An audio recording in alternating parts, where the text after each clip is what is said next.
Welcome to Effurun Kingdom Matters. Please take a listen to the news recap.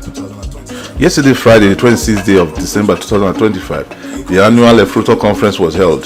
The income and expenditures report for the years 2022, 23, 24, and 2025 were given by the outgoing President General, Olorigun Francis Uzo, Ogbimi His Royal Majesty Ambassador Dr. Michael Aberotakwa JP, the Orori of Effurun Kingdom, commended the outgoing President General and his team for a job well done. Also, he reiterated that people should not encourage misinformation in the kingdom since it leads to wasteful spending in court cases. The need for our children's education was not left out of the matter. His Majesty also addressed some plaguing issues of the kingdom. Season greetings to you all, our viewers and the good people of Effurun Kingdom.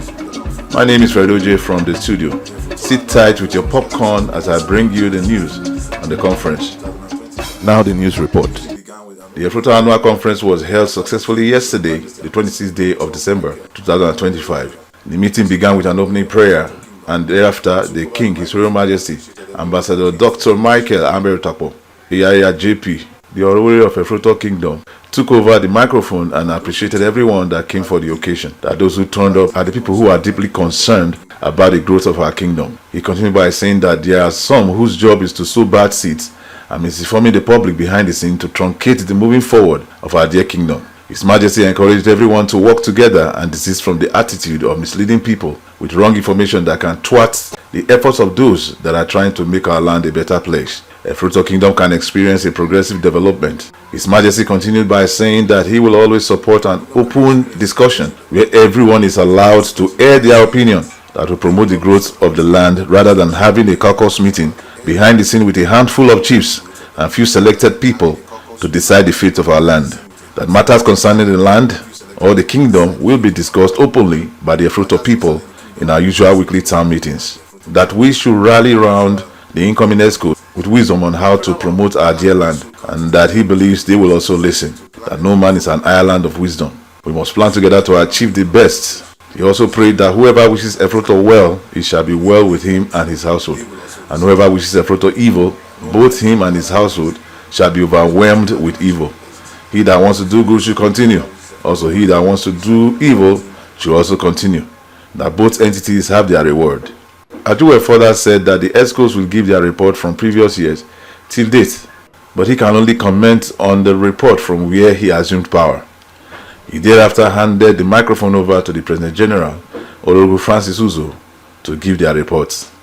The reports were printed and shared to everyone present in the hall. Olorigun Francis Uzo thanked everyone for the opportunity given to them to govern the kingdom for the span of the time they had. The PG gave the reports of the income and expenditures of the past 5 years. After giving his report, King Eyariya took over and explained that a particular account cannot be given by the President General because the money is not under the ESCO's custody.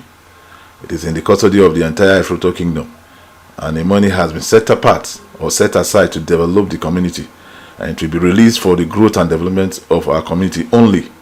This matter has been stretched and overstretched in our previous weekly meeting, usually held at the Eroko Town Hall.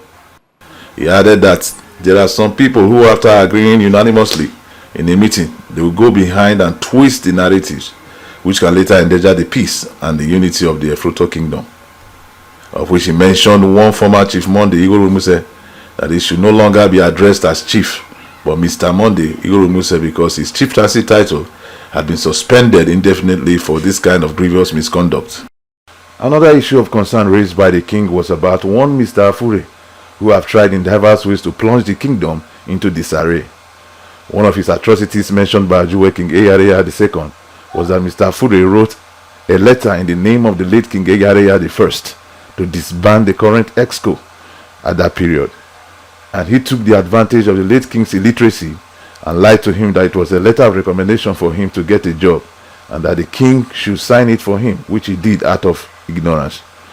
We all remembered how the kingdom almost collapsed just because of that single act of Mr. Effurun. Now that he has become a king, the same Effurun have started again.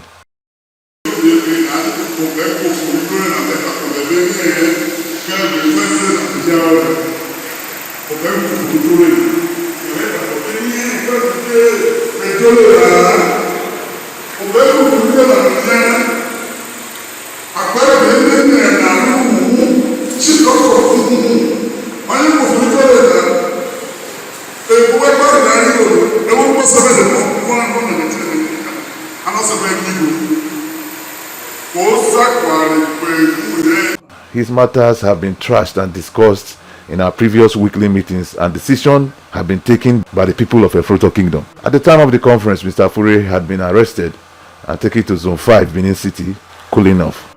Another issue of concern raised by the king was that of OML 34 representatives who don't give report about their activities to the ESCOs as expected. Those of OML 30 were very active and updated. His Majesty expressed that no one in this kingdom is bigger than the kingdom, that everyone in Effurun Kingdom is special, and that he should not hear that contracts from that sector are awarded secretly to people based on paddy level or I know you. Such contracts will be terminated immediately when discovered. That henceforth, contracts from OML 34 will be shared among the kingdom people as kingdom cake. For example, the Eweya, the youths, the chiefs, elders and so on will be awarded contracts. All they need to do is to give it to a capable hand that can handle it and be paying them. People like Mr. President approved the report given by the PG, seconded by Mr. Joseph Ishaka. Chief Monday Akwo also commented on the report.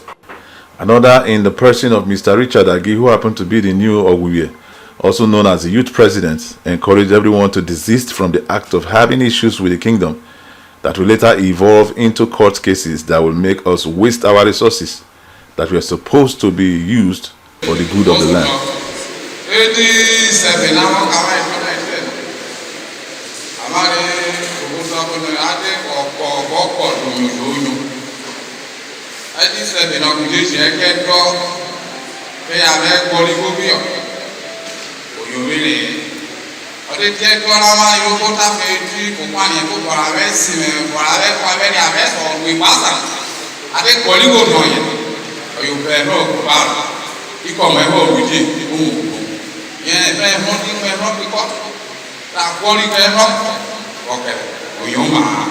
Finally, the PG read the achievements thus. The Effurun Kingdom Executive Committee 2020 to 2025 Chronology of Achievements. Number 1. Mediated and settled the Otor legal issue of the successorship between Chief Uyetare Christopher, now late, and the palace. Number 2. Collaborated with the Council of Chiefs and financed the enthronement of our new king after the demise of King Duku 2, King Johnson Duku. Number 3. Purchased a Sienna bus for the Kingdom Vigilantes, courtesy of GMOU fund. Number 4. Created offices and furniture for use by members of the Effurun Kingdom Executive Committee. 5. Interlocked the entrance walkway of the Effurun Health Center. Number 6. Perimeter fencing of the Effurun market and made financial provision for the acquisition of additional land of 100 by 50 to the market landmass. Number 7. Initiated the rebuilding of the old and dilapidated Effurun government-owned customary court. Building and construction work is ongoing, awaiting commencement of phase 2. Number 8. Registration and certification of 8 federating communities of Effurun Kingdom. Number 9. Reconstruction of classroom for a library space and equipping it with the necessary textbooks for the junior secondary and the senior secondary school students. And employment of community-sponsored librarian who is on community payment list. Number 10. Employment of 3 private teachers to teach some of the core subjects in the secondary school since the year 2022. Number 11. Purchase of 45 kVA lister generator for use in the old palace, courtesy of GMOU fund. Number 12. Renovation of 2-bedroom apartments, provision of an overhead 2 tanks and tower, and construction of a new sockaway pit for use in the primary school teachers' quarters. 13. Provision and sustainable maintenance of additional monopumps in the entire kingdom. Number 14. Perimeter fencing of a proposed police post in the kingdom to help combat insecurity within the kingdom. Foundations of the office building has been laid. Number 15. Construction of drainage that spanned Ogbero the community and Alaka community. 16. Construction of box convent and sand filling on the main road to Duku community. Number 17. Re-roofing of a bungalow in the Corpus Lodge and purchase of 200 pieces of plastic chairs for use in the town hall, courtesy of GMOE funds. Number 18. Made the architectural drawing building plan of the proposed palace or foundation, laid and sand filled to DPC level. Number 19. Supervised the completion and the commissioning of the Effurun Bridge. Venerable S.R. Mukuru applauded the ESCOs for a job well done and added that firstly, education should be encouraged by giving scholarships to those who are willing to learn, that we need many professors from the kingdom. The king immediately responded to this that he has been calling on those who want to buy forms and others for the furtherance of their education, but are financially incapacitated, that himself and the kingdom are ready to support such, but none has showed up so far.